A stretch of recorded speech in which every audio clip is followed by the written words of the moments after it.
Dictatorial power can only come about when the ruler has both the power to make the law and to enforce it.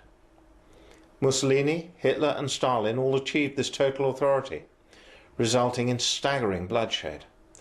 Our unique British Constitution prevents such unification of power taking place.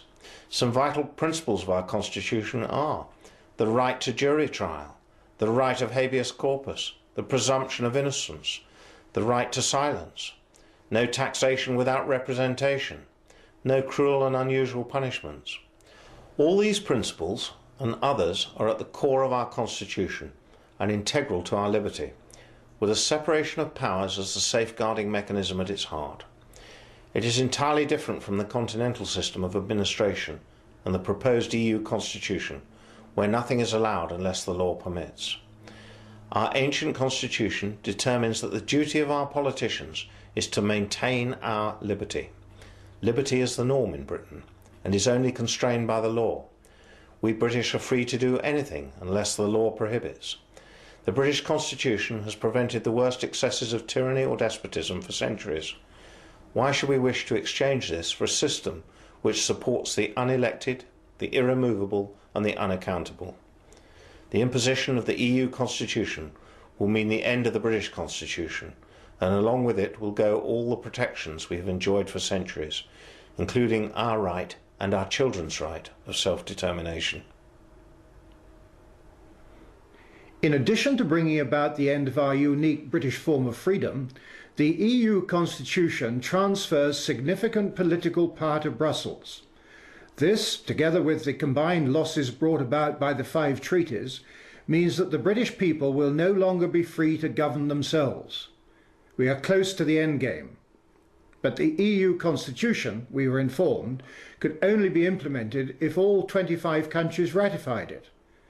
Christopher Booker has been examining whether or not that condition has been observed, and what the EU Constitution really means.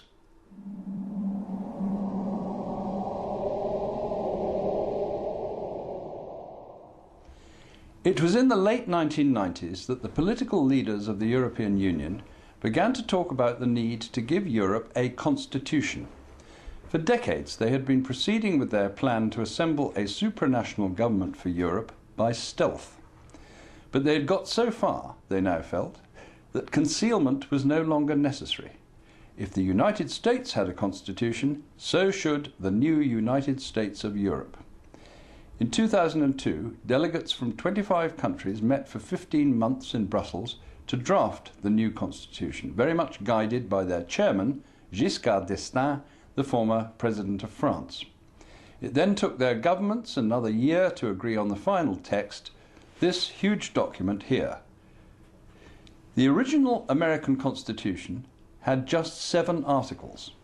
This Constitution for Europe contains 448, which originally covered 800 pages. In some ways, this constitution is just another treaty because it incorporates all the earlier treaties, but it makes the intention to set up a European government much more obvious than ever before. It gives the European Union, the Union as they now call it, pretty well all the attributes of a fully fledged state, with its own flag, its own currency, its own foreign and defence policies, its own courts and legal officers, its own federal police force. It gives the Union for the first time its own legal personality, with the right to behave on the international stage just like any sovereign government. It recognises for the first time in a treaty the principle that the laws of the Union are superior in every respect to those made by national parliaments and courts. It marks a further massive handing over of powers from national governments to the central government in Brussels. It greatly extends the areas of life where Brussels has the power to dictate policies and laws. It also reduces almost to vanishing point the right of national governments to veto laws which they do not consider in their country's interests. It includes all the 54 articles of the so-called Charter of Fundamental Rights, the document which we were told by a British minister would have no more legal significance than a copy of the Sun newspaper or the Beano. What this document confirms, in short, is the desire to set up a supranational government which is not elected and which the peoples of Europe cannot call to account or dismiss. It marks the transformation of Europe, in effect, into a one-party state. Yet this is what the governments of Europe agreed to in our name in 2004. Only in 2005, when it was rejected by the voters of France and Holland, did the plan to impose this constitution on us all at last run into a mighty obstacle. For the moment, it has been put on ice, but there are plenty of people at the top in Europe who are looking for ways to bring it back onto the agenda. Meanwhile, they are already pushing ahead with many of its contents, from a European space programme to a common defence policy, just as if their constitution was already legally in force. They are not going to give up. The EU constitution sweeps up those few areas of governmental power that still, just about, remain British. But what about our economy? Whoever controls the currency controls the country, and at the moment we still have our own currency, the pound sterling. Signing up to the EU constitution would undoubtedly increase the pressure on Britain to enter the single currency. This would mean Britain's economy being controlled by the foreign bankers of the European Central Bank in Frankfurt. Ian Milne has been looking at EU economics.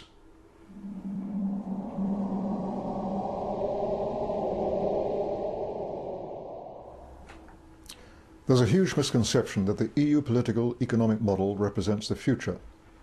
Big mistake. Let me explain. The EU model is copied nowhere in the developed world. The relatively few customs unions that do exist are in poor African and Latin American countries, former Soviet satellites, and some of the Gulf states. But outside Europe, no major industrial trading nation, not the USA, not Japan, not South Korea, not Singapore, not Australia, not Chile, has chosen to conduct its trade via an EU-type customs union and single market.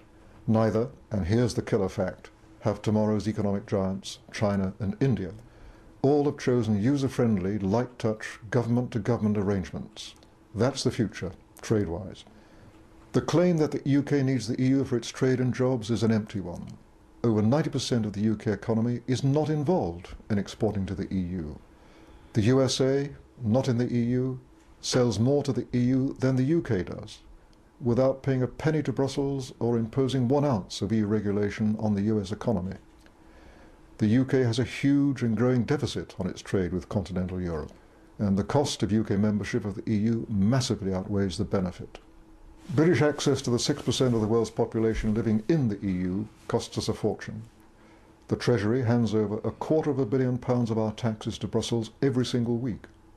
British access to the other 94% of the world's population outside the EU is free.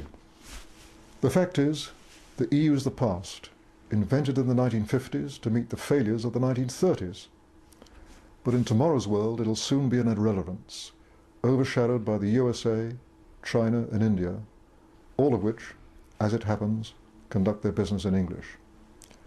Those are the countries we have to be free to engage with, as equals, to build a better world in the 21st century. It's time this country got out and embraced the future.